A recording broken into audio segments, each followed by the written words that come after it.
Bulletproof Radio, a state of high performance. You're listening to Bulletproof Radio with Dave Asprey.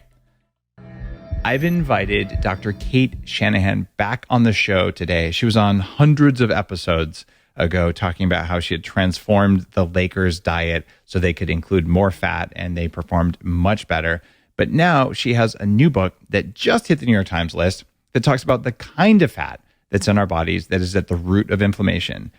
And Dr. Cate is really legit. She spent 18 years working as a physician and a nutrition specialist. And she and I are going to go really deep with you on what different fats do.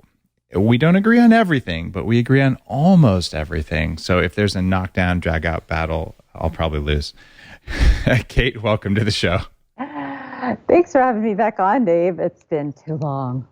I actually just realized this. You were on really early as well around bulletproofing the NBA, and then we talked about vegetable oil. So you and I are both longstanding for more than a decade saying vegetable oil is dumb. We're vegetable oil blood brothers, yes. Yeah, there you go. Except we don't put that on our palms and shake because that would be worse than just blood. So before we get into the fat burn fix, which is your new book, which thank God is not another dirty keto book. If it's fat, eat it. If it's not a carb, eat it. And then these people get all inflamed, like the original Atkins people. So you and I are 100% agreement. Gee, does it matter? But why are you such a fat fan? How did you get here? Well, it was a very long, interesting journey, and I was not born a fat-loving doctor. I was born the usual doctor, but I was an athlete. And I started to really dive deep into fats partly because I had to question everything that I learned in medical school about nutrition because, I think your listeners know very well that doctors don't learn a whole lot about diet and nutrition, but what we do learn is wrong. We learn that fat makes you fat and salt, raises hypertension, causes hypertension, cholesterol clogs your arteries. Most of the things you're going to hear in a doctor's office are myths. And partly for that reason, a lot of doctors don't even bother giving people diet advice because we can't get into it. We're not excited about failure, and we've seen this kind of advice fail ourselves. So it's sad. But I was always into biochemistry, and before I went to medical school, I actually went to Cornell to study biochemistry. So when I had my little revelation, I had to have my rebirth as a doctor, which was because I was really sick and I couldn't get better, so I had to learn about nutrition to get better. And I learned it all hinged on fat. Everything about the awakening that I had hinged on the idea that I was so sure, because I'd learned it in medical school, that saturated fat was bad, and animal fat was bad, and animal products were generally bad. But I had to do this deep dive into the biochemistry of it all to realize that that was radically wrong, and I had to just become really expert in the chemistry of how our body processes fats and how our body stores fats. When I was working with the Lakers, I was helping them understand some of what, my reawakening had involved, which is that, it's not that fat is bad for us. It's that these processed fats and the vegetable oils are bad, and everything you make with them is bad, but natural fat is good. And fat is actually the best fuel for athletes, even if they're not cardio athletes, even if they're team sport athletes. The body, when we eat carbs or when we eat protein, when we have to store energy as fat, the most prevalent fatty acid we store it with is basically your high octane doubled. It's two of them stuck together. But then we desaturate it right in the middle to form a kink. It's a double bond there that's easily broken. So if you're fat adapted, your body, as soon as that big fatty acid gets into a cell, it goes right into another specialized chamber in the cell, breaks it in half. And now it can go straight into the mitochondria and be burned really quickly. So the whole reason that dietitians say that fat is not good for athletes, it's not the ideal fuel, and sugar's better, is because they don't know this one fact. If they just understood that this speeds up the whole process, makes it such a better fuel, faster than sugar, in fact, in terms of being able to get energy from it from the point of entry into the cell, then all of sports nutrition would have to be turned upside down. Well, I actually was trying to get a study approved with an IRB, the Institutional Review Board, to prove whether or not liquid was good for athletes. And so what I was going to do is I was going to give half the athletes a drinking bottle full of gasoline, and the other half full of water, and see which ones perform better. And then we could see whether liquids were good for them or not. Apparently, someone knew that was a stupid idea. Yet that same institutional review board would be happy to say, let's study to see whether fat's good for you. But are you telling me, Dr. Cate, that different fats do different things in the human body? Yes, they do. How dare you say such a thing? Like I am offended. What implication does this have for all of those, what the health game changers, only eat vegetables and their accompanying vegetable fats people? Oh my gosh, it is so crazy that we are insisting that humans eat fats that came from seeds instead of fats that came from other animals. Our cells kind of choke on those fats, don't they? Especially in the amounts that we consume them now, right? I mean, here's where everybody gets confused. And I don't mean like everybody, but I mean the people that stand behind canola oil and seed oils and say, well, as long as they can stand before they get kind of bent and wobbly. Sorry, that's what happens when you eat that way. They do age quickly, yes. It's an age accelerant, absolutely. All kidding aside, that's true. But the craziness is that we do need a little bit of these polyunsaturated fatty acids in our bodies. We do, just like we need a little bit of vitamin A, and we need a little bit of, our bodies need to contain a little bit of sugar in the blood. But that doesn't mean we need to eat a ton of sugar. Well, it doesn't mean we need to eat a ton of processed seed oils to be able to get the right amount of polyunsaturated fatty acids, the omega-3s and the omega-6s. But when we get as many as we're getting, it's kind of like we're changing the recipe to manufacture humans, specifically our body fat, right? So our body fat is actually the biggest organ in our body, right? And if you're overweight, it can weigh as much as, can weigh 100 pounds. It can weigh 200 pounds. It's by far and away the biggest organ in our body. And nobody's talking about what's in it. What is it doing? What's in there? What's in that fat? What kind of fat is in there? And it turns out that you can find out easily. You just do a biopsy and send it off to a specialized lab. I mean, our doctor can't order this test, but researchers have done this. And they found that modern body fat is up to 30% polyunsaturated fatty acid. So, okay, what does that mean? Well, it's putting it in context. 100 years ago, before seed oils, the body fat percentage of PUFA, polyunsaturated, I'm going to say PUFA from now on, so I don't tongue-tied, used to be somewhere between 2 and 3%, maybe as much as 5%, because it would vary depending on what a person was eating, but nowhere near the 30% that you can find today. It's a range even today, like, on the low end, it could be like, 15%, unless a person is specifically avoiding these things.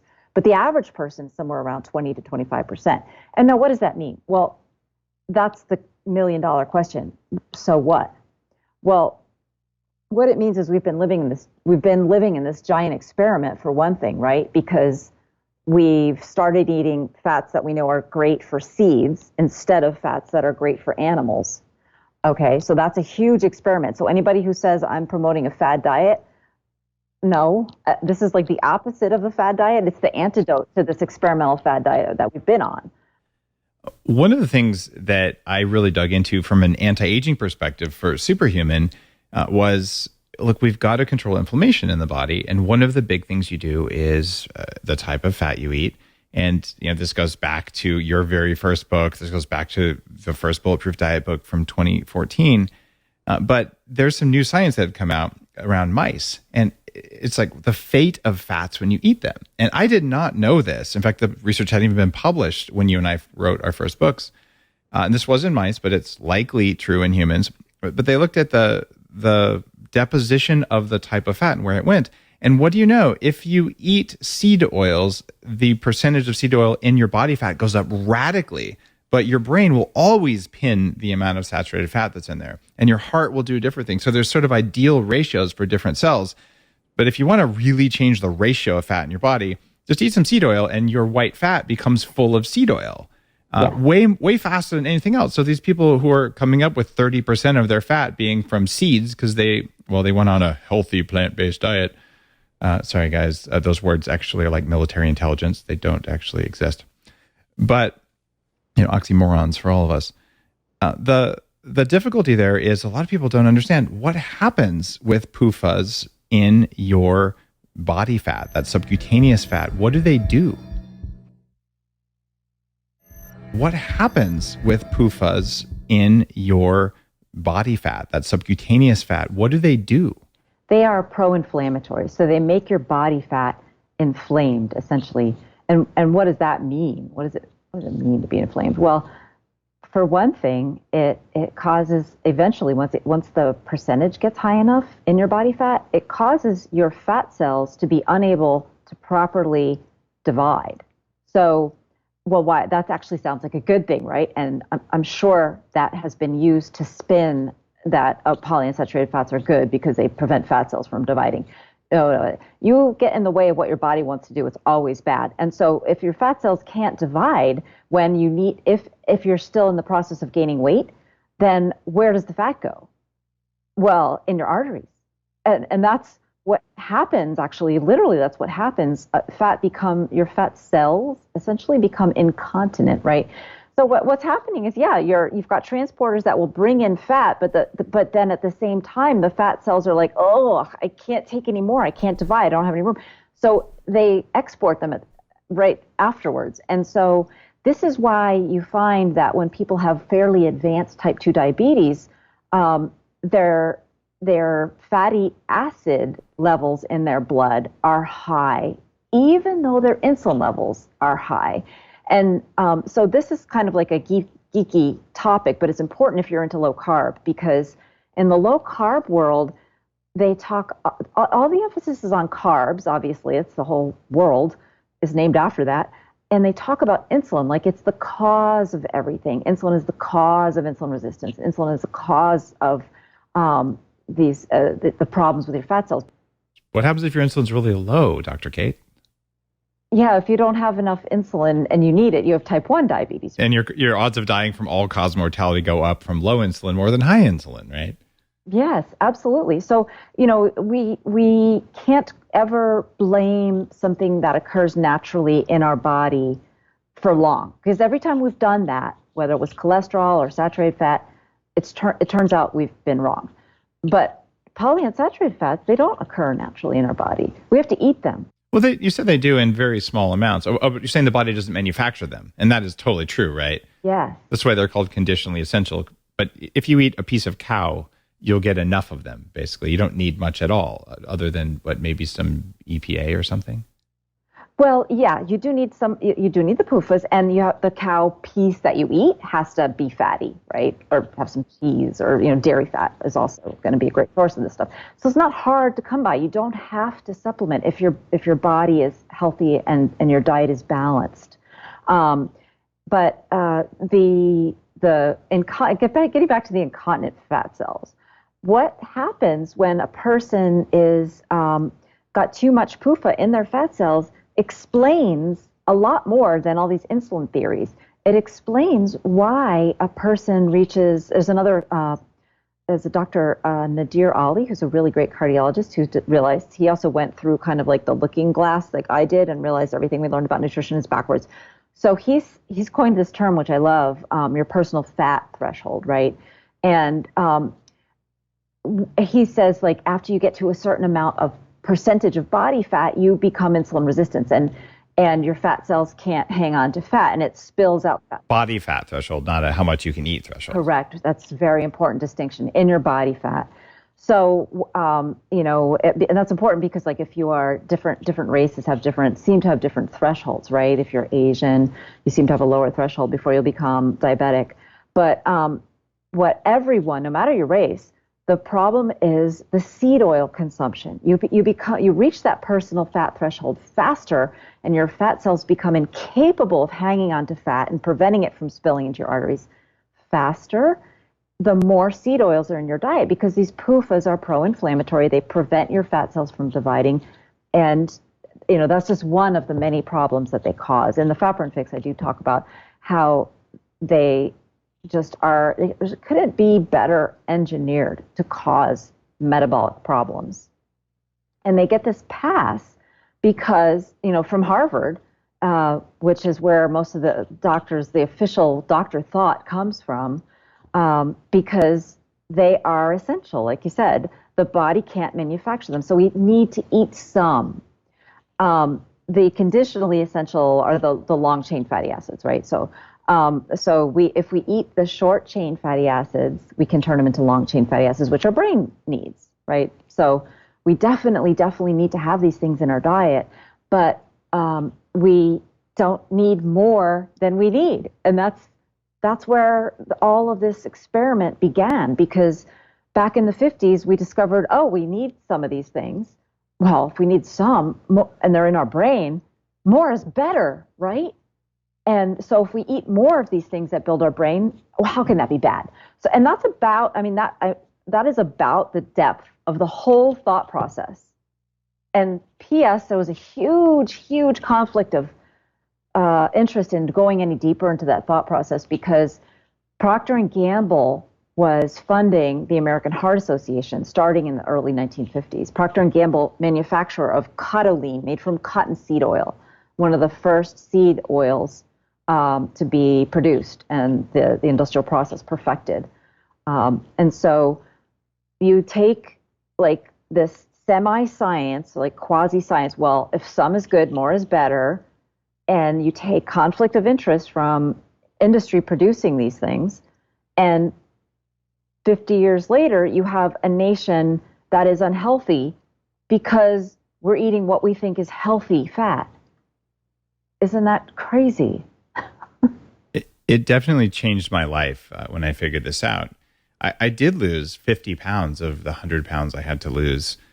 Oh, geez, this is back when I was in my early 20s. Right? And you'd see, you go to a low carb conference a long time ago, and there's all these incredibly fat people, and they're 300-400 pounds, and you're going, this is like the worst conference ever. This clearly doesn't work. But then you talk to them, like, oh yeah, I used to weigh 500 pounds, and now I'm only 300 pounds. I love it. But this other 150 pounds, it won't go away no matter what I do. Clearly, I'm still eating too many carbs, because I ate 4 carbs yesterday. Like 4 grams of carbs. Yeah. Like, so tomorrow I'm only going to eat 2 grams of carbs. And, I measured my cream cheese and it was a little too high. And I call that sort of the keto trap, even, where, look, it doesn't work. That's the dirty keto aspect of it, where, just eat whatever fats, right? You could eat fried pork rinds fried in canola oil, which they do sometimes for God knows whatever reason. And say, I did it. And it's not the same as an undamaged fats, higher saturated fat diet. They're fundamentally different things, but they get all munged up in people's minds. It's one of my big concerns with modern keto as it's evolved in the past, 6 or 8 years. It's that people are just eating the wrong kinds of fats. And, I'm deep fried Brussels sprouts. That's keto. You're like, no. The F word is fried. And even if you fried in, let's say you fried in ghee or coconut oil, what's that going to do? Well, not a lot bad, because those are very stable, saturated fatty acids. They're stable mostly, though. But when you are getting one of those things, is it really 100% saturated fat? No, of course not. No. And so if you deep fry and use it over and over again, then that's where you get into the most trouble. Absolutely. Even with the healthy fat. Even with the healthy fats, when you fry with the healthy fat, it becomes less healthy. So if you're going to live on that, deep fried cream cheese balls, which I admit I have done in the early 90s, and if I lived on them, but like, that's a keto food. The problem is that you will get the inflammation over time, in part because of the high temperatures and acrylamides and the damage. But if you were to heat it up one time and do it, it's different. Like you can eat bacon, just don't fry the crap out of it, right? Yeah, so the low carb world has a lot to offer, and there's a lot of great recipes and very smart doctors there. But they make actually the same error that the everyone else has been making, which is, well, if instead of if some is good, more is better. It's if less is good, none is better, right? That's kind of what might this be true of animal products as well? Right. Like I will tell you, eating too much meat is bad for you. The data is overwhelmingly clear. Too much of those types of amino acids from animal-based proteins are bad for you. By the way, too much plant protein is also bad for you. So then they say, well, eat none. And it's like, guys, there's a dose that's in the middle. So you're queuing me up now to plug my other book here, Deep Nutrition, because it's like, okay, well, what do we eat? There's got to be some rules, right? It can't just be like, look at one thing and say, oh, well, that's bad, so let's never eat that. Or look at another thing that's been associated in some poorly done study with problems and yada, yada, and on and on. But there are rules. And with the first book, Deep Nutrition, what my husband and I, because my husband helped me write the first one, so it's really wonderful writing in there. It's fun to read. People tell me all the time they read it to their children, believe it or not. So all we did was it occurred to us that we didn't need to start from scratch with nutrition science, and that's kind of the position that the American Heart Association wants us to take and believe. That's kind of the position that Harvard has, is that we didn't know nothing about nutrition prior to scientists getting involved with their white coats and isolating things from food and studying them in isolated cells on petri dishes. That's science.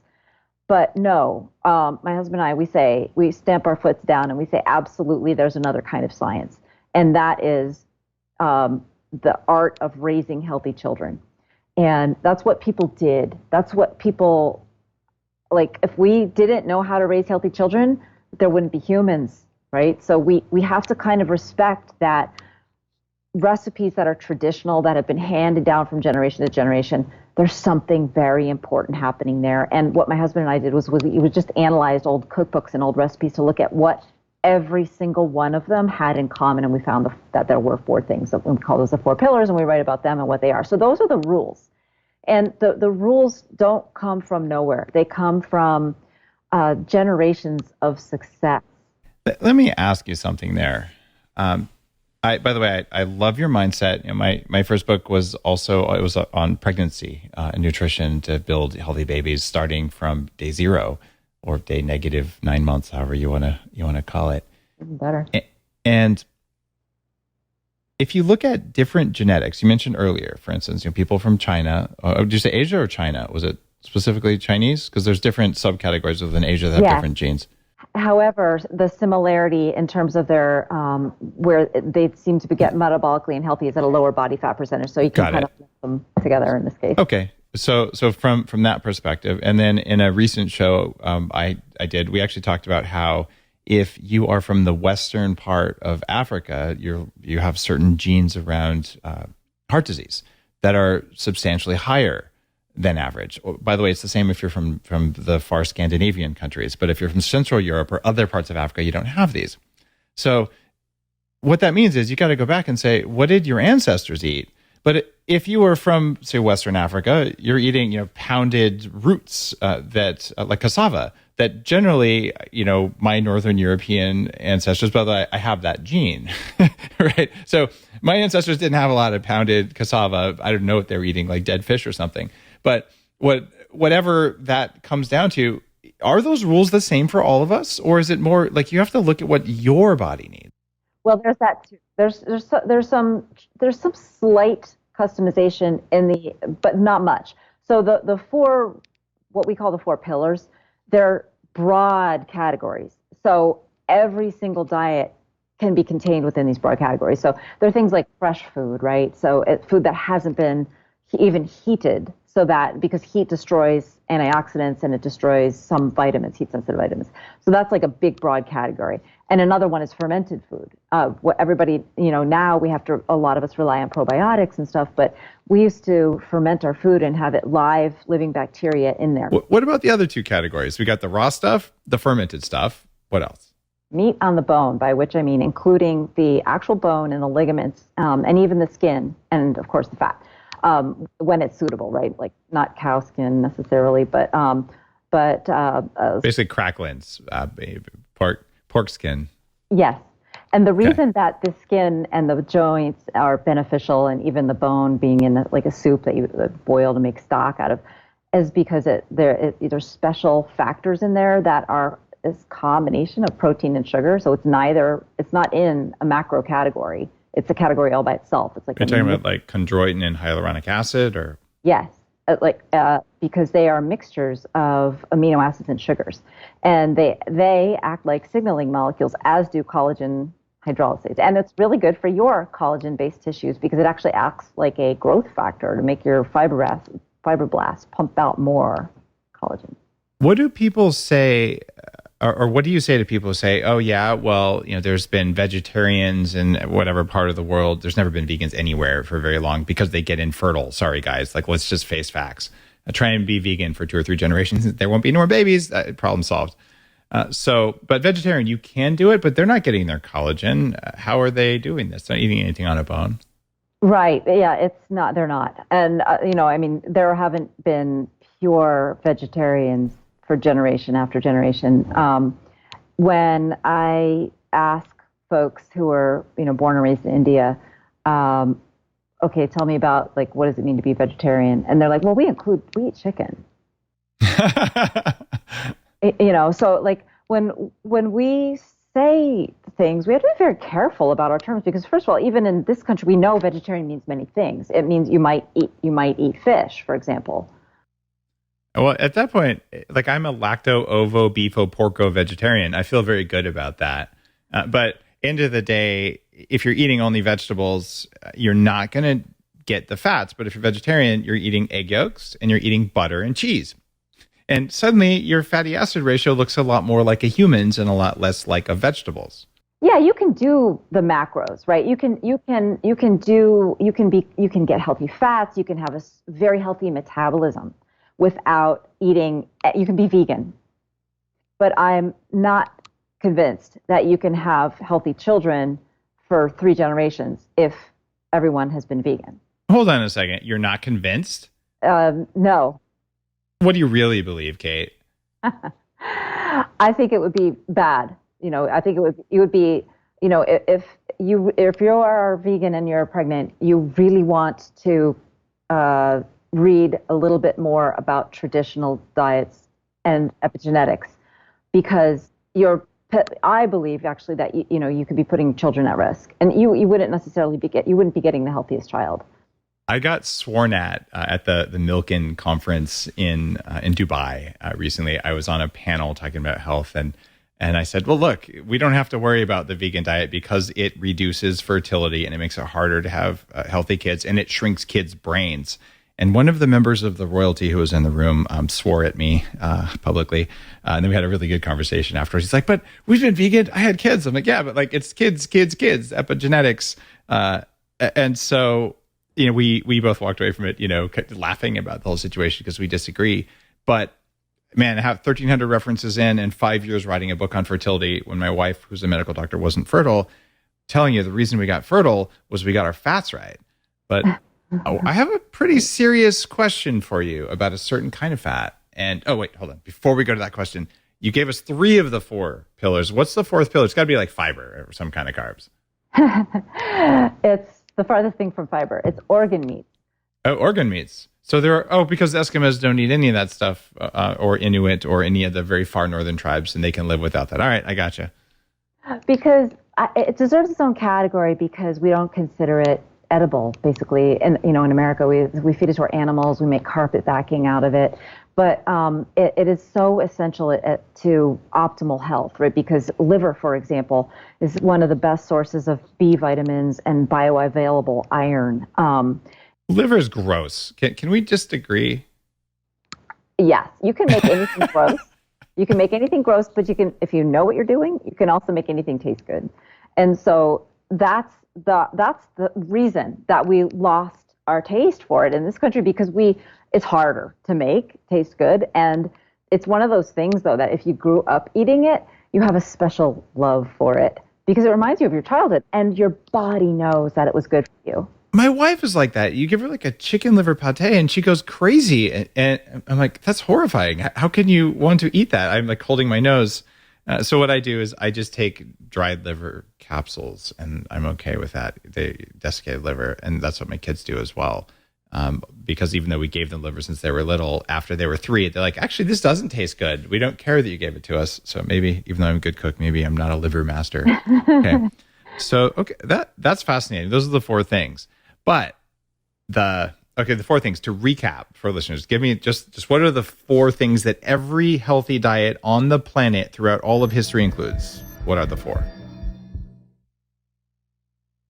Just what are the 4 things that every healthy diet on the planet throughout all of history includes? What are the 4? Fresh food, fermented and sprouted food, meat on the bone, organ meats. No carbs. Bam. Many of them may include carbs, but they don't all include carbs. Well, no, I mean, you exactly. You could have carbs in there, or the macros is it's like another dimension of a way to describe food. So they can coexist, or they can be excluded from each other, right? You do not need to eat the macros and the necessarily. We don't. I mean, actually, we do need to eat certain amino acids and certain fatty acids, but the amounts there's so much flux in there. As long as we're actually eating whole foods and we're eating the 4 pillars, right? It's kind of hard to go wrong unless you're on a really restricted diet. And I almost said island because I'm getting ahead of myself. When people move to islands, or when people are living sort of on a food island, like what was that tribe that everybody was talking about like 10 years ago in the paleo world? Like they ate a lot of potatoes.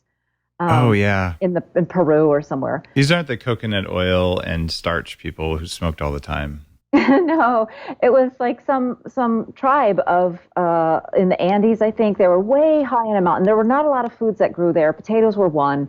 They basically had to have restricted their diet because they had been like chased up the mountain. What nobody was talking about was that they were physically a lot smaller. They were like, the adult men were like 4 feet tall.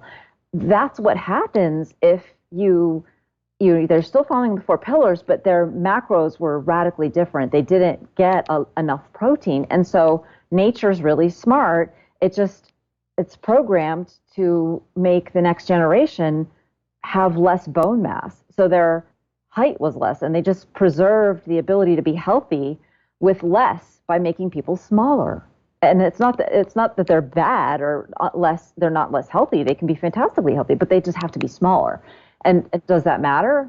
Well, yes and no. I mean, it does matter. Possibly why they were so isolated was because they would lose the fist fight if they were fighting against somebody who was physically bigger. So they had to basically isolate themselves, right? So that's how you get these extreme diets where people are still healthy, and you can use them in these examples.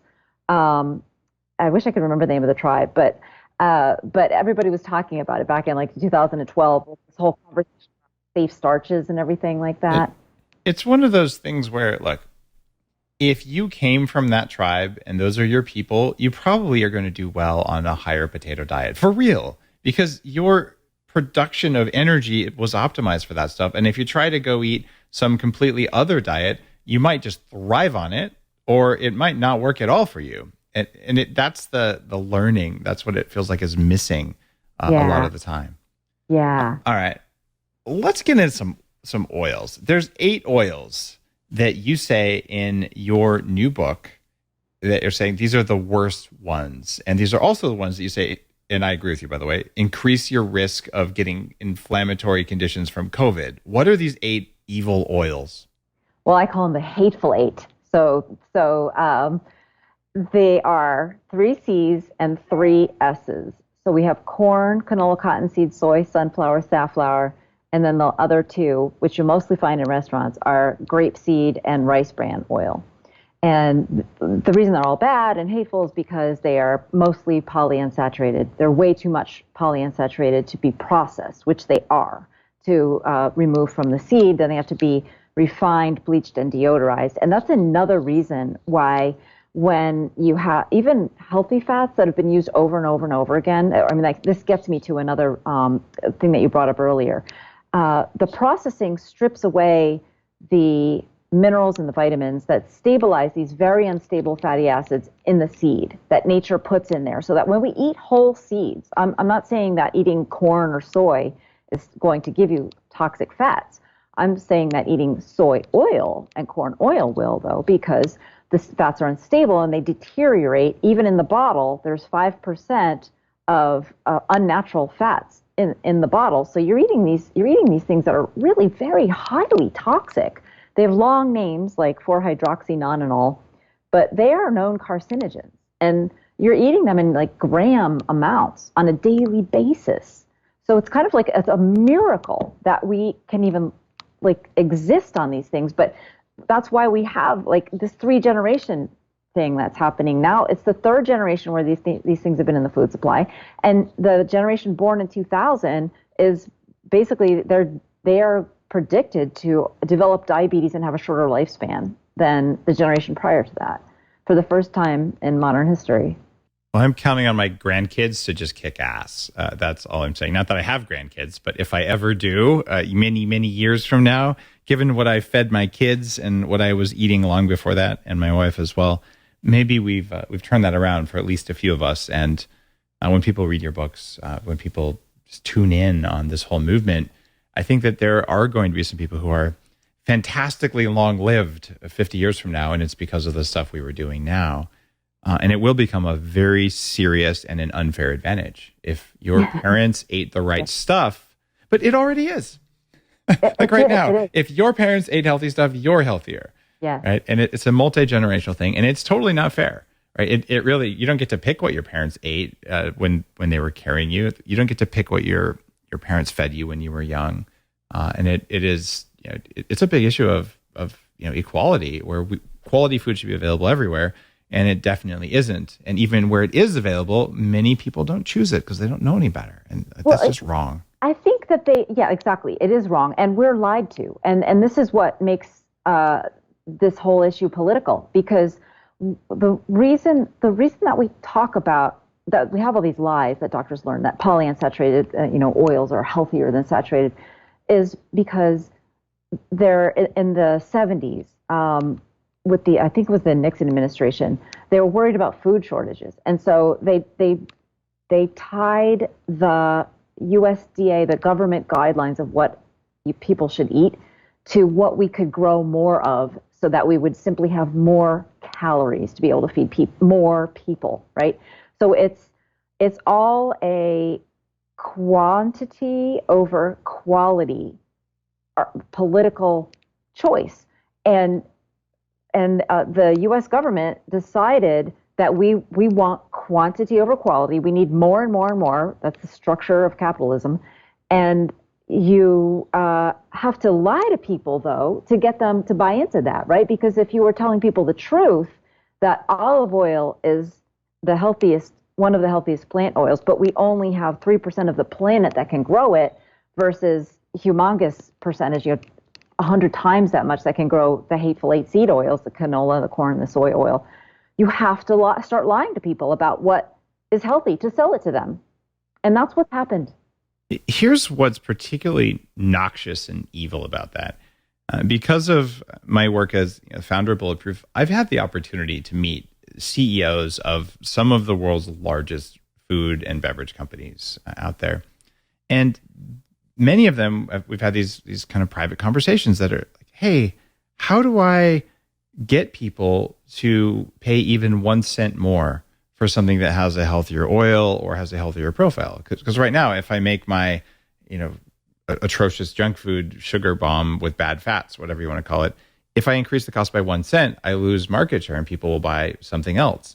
So there's sort of this race to the bottom.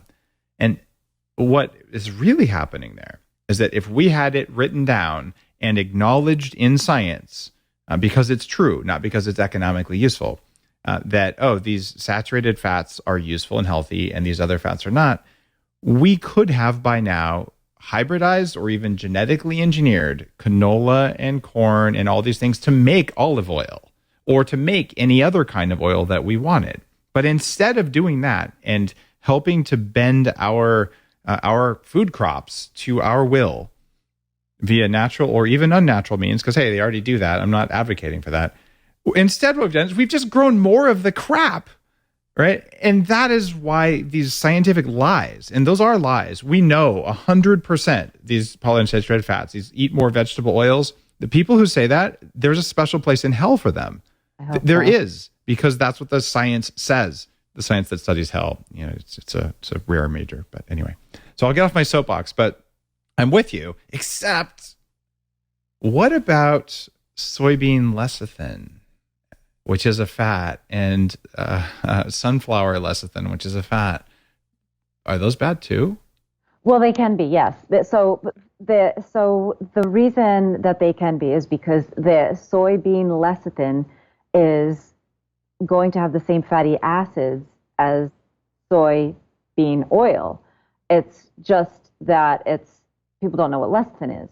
So the fat is a triglyceride, so there's 3 fatty acids. Lecithin is an emulsifier. That's why it's added to foods. It makes mayonnaise. It keeps the consistency nice and smooth. It helps air oil emulsion that is mayonnaise. So lecithin is made out of 2 fatty acids instead of 3. So when you say soy lecithin, you are probably actually adding a much more expensive product. So you're probably not going to be adding that much of it, thank goodness. So while it's not healthy, I wouldn't recommend it. It's not anywhere near capable of doing the damage that the seed oils are. So that's why I like to keep things as simple as possible and no simpler.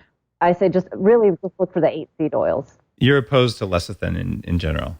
I don't think it's, soy lecithin, right? Okay, what about sunflower lecithin then? Is there any other kind of lecithin? Like there's no cow lecithin that I've been able to find. Egg yolks. There's lecithin in egg yolks. But I don't even know if they use lecithin because egg yolks have so much emulsifying property themselves that they just use egg yolks.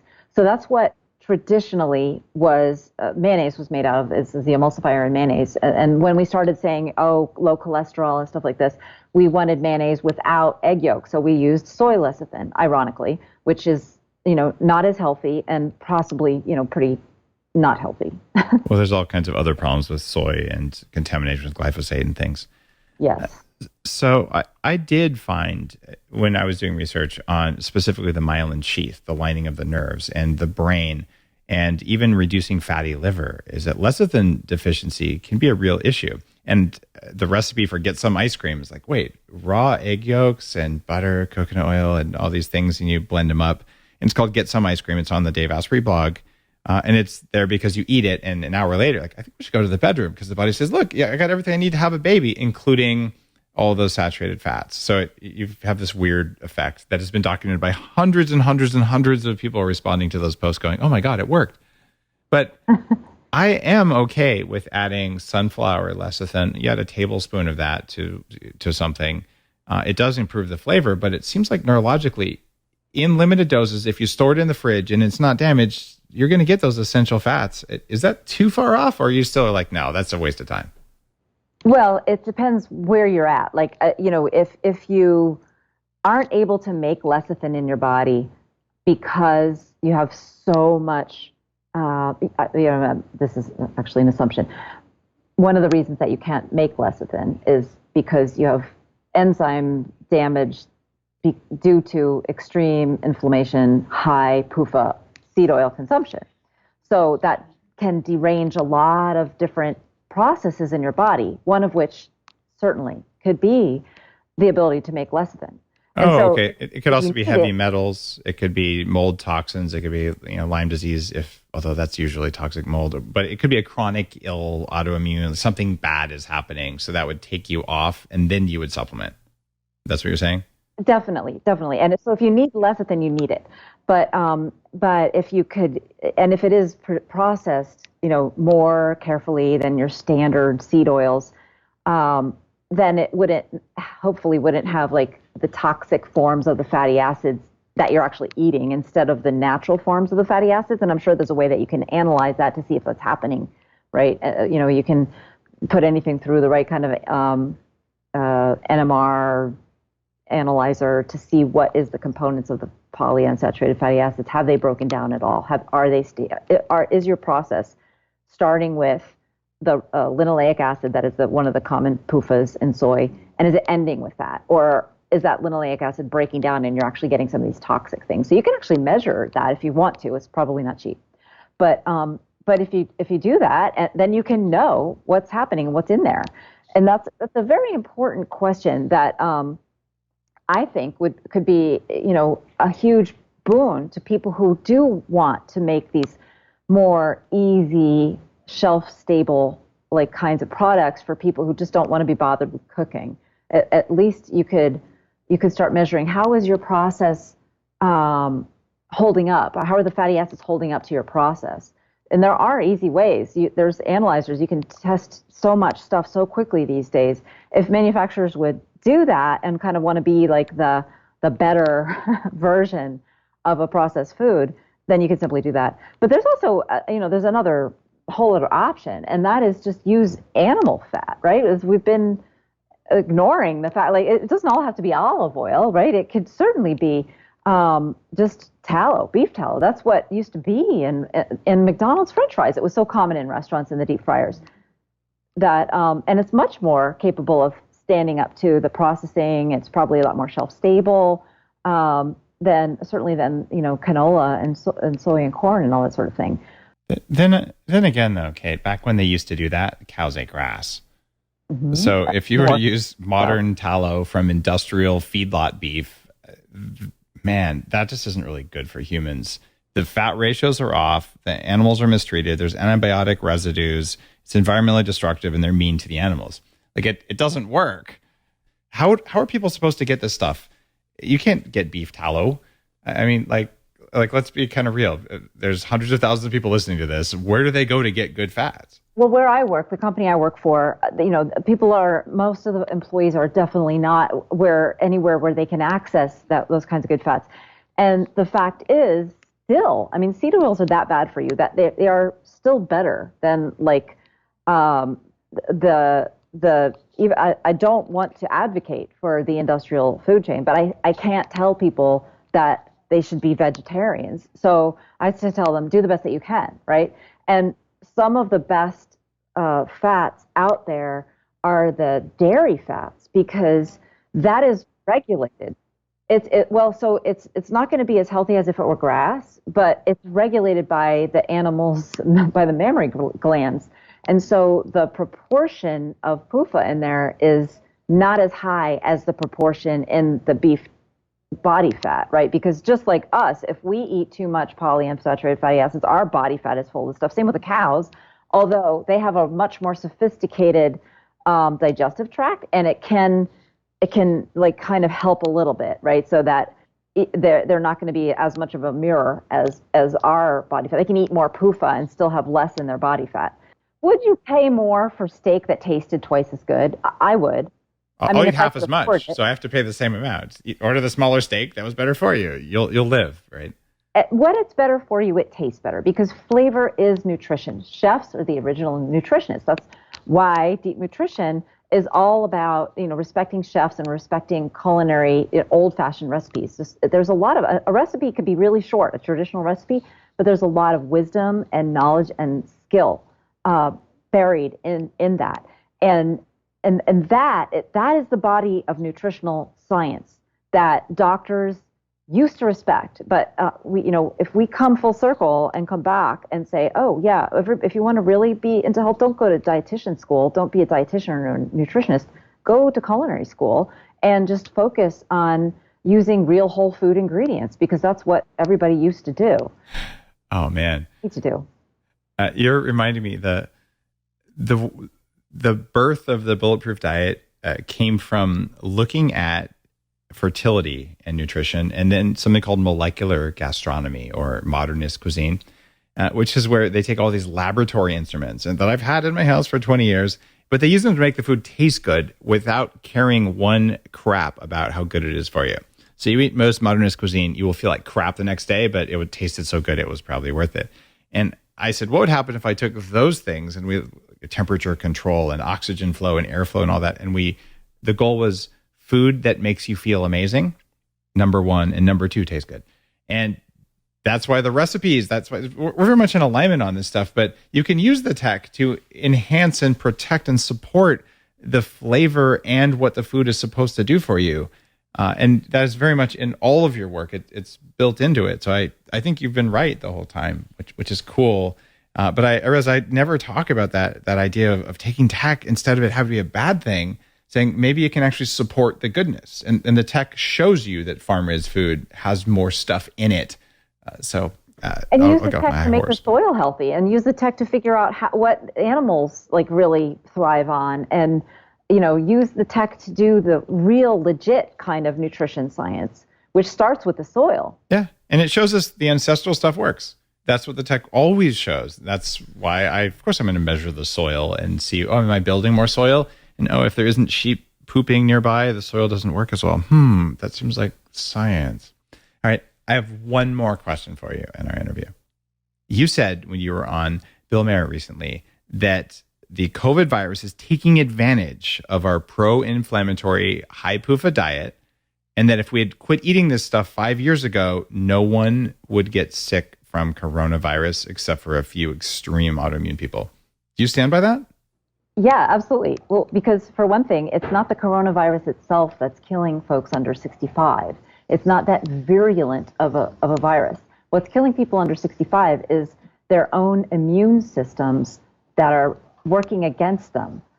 And that's happening because of years of eating seed oils. When you're sick, you stop eating. The seed oils, the PUFAs that have built up in your body fat, get released into your bloodstream, where they promote massive amounts of inflammation. And that's how we get people dying who are young, might even be normal weight, and apparently healthy, but they are not metabolically healthy, because the underlying condition, they talk about underlying conditions in coronavirus like diabetes and fatty liver and overweight. Well, the underlying condition underlying all those conditions is having body fat full of high PUFA seed oils from a lifetime of thinking those things are just fine for you to eat, not realizing how toxic they are. Well, on that note, thank you for being a guest on the show, and thank you for your new book. I think that people who listen to the show are going to totally love reading The Fat Burn Fix. And guys, if you like the sort of things that are in the Bulletproof lifestyle that come from different people, there's a summary of knowledge here, very specifically around fat types, that is missing from your paleo diet. It's definitely missing from the world of keto. And Dr. Cate's nailed it, and it's easy to read. So check out The Fat Burn Fix. It is not the same sort of recycled, eat lots of kale or whatever sort of thing. That's not what we're talking about here. So check it out. And thanks again, Cate. Thanks, Dave. It's been fun talking to you as always.